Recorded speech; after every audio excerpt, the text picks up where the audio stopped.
What's up, guys? Check it out. So the race clot's complete, almost. Chassis complete anyway. I'm really pleased with how it came out. So I made this chassis out of 6061 aluminum. It's all TIG welded. It's sitting a little bit high right now. I still have to do some suspension adjustments. Plus, once the rest of the electronics are in, that'll add a little bit of weight. Sit about right there. So right here is where the batteries sit. This is pretty cool. These little shorty packs slide right in there. They fit like a glove.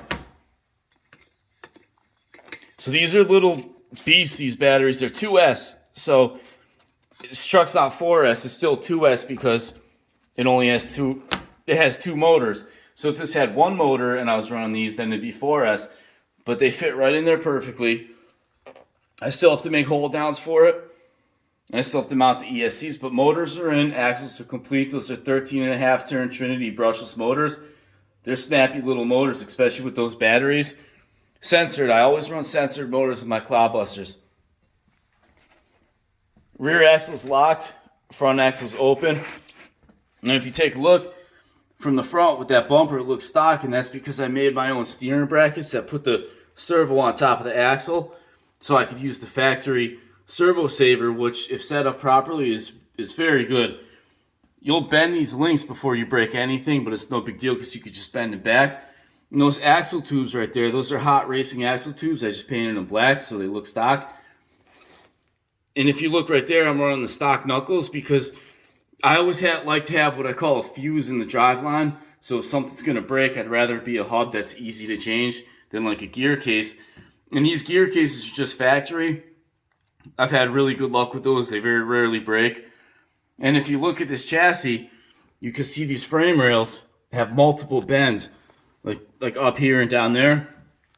You see it from the top, you see the different bends. And that's so everything just clears. So it's very close, like you could fit a piece of paper through there. But it never hits. So clearance is perfect. Shocks are at a pretty good angle. So if this were like a full-size truck, you really wouldn't want to angle your shocks too much. Because if you go too far of an angle on a shock, it starts to lose effectiveness. But something like this has a ton of unsprung weight because motors being on the axle and everything. So it should handle well. But I can always move the shock to a different position right there and down there. Or I can even run dual shocks if I wanted to. This chassis also accepts all the factory suspension components. So I could put the factory control arms on it if I wanted to. These arms right here, those are just cheap eBay ones. I just put those on for mock-up purposes. One of the rod ends already broke during installation. So what I'm going to be using are these right here. These are made by a company called QA1, and they're mini versions of what I use on my full-size monster truck. They're little baby heim joints, but they're made out of chromoly, so they're virtually unbreakable. So they're a little heavier than the plastic ones, but I think it's a fair trade-off, especially with those motors and those batteries. That little extra weight will be pretty much unnoticeable. As far as wheels and tires, those are just factory wheels.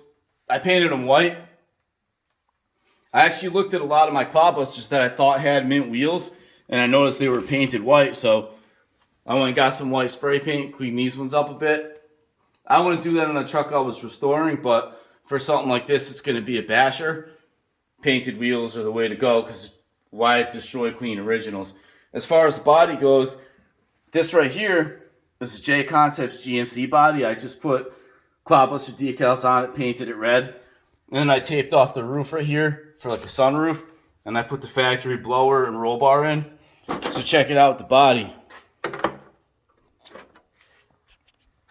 Looks pretty cool with the body on. Kind of just looks like a stock Clod at first glance. Or maybe like a mildly upgraded, like an ESP Clodzilla 2. Because the wheelbase is a little bit, it's about 1.25 inches longer than a stock Clod. It's just a hair shorter than an LMT. It took me a lot of chassis building on a Clod to figure out what the right wheelbase is and what works best. And for me, everybody's driving style is a little bit differently, but this is the wheelbase I prefer. So that's about it for now. So the next video I'll have this thing running. Hopefully just got to pop the electronics in.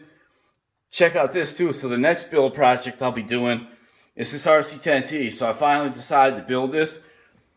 I had one of these new when I was a kid. And this is cool. This is the race truck. It came with like the gray anodized shocks. And it came with like the little skinny tires up front and also the wide ones. You can see it, this picture right here. So you had those optional tires plus the wide, and this kit comes with both. So that's pretty cool. This will be a fun build. I remember building this when I was a kid. It was a cool truck back in the day. This is like one of the things that started the whole racing stadium truck, or they call them truckies now, but that'll be a fun build. I don't know, probably a couple weeks on that. I've still got to finish some of these Freddy Krueger gloves. So I've been making these things for a long time, and every Halloween I get slammed with orders, but check these out. These are cool right here. They're just like the movie ones, except for I make these out of really strong blade material. It's like stainless tool steel, pretty much indestructible. So I got to finish a bunch of those, get those shipped out. Then I can finish the electronics on this, and then finally build this kit. There's a reason why I'm building this, and I'll explain that one later. So anyway, for now, take care.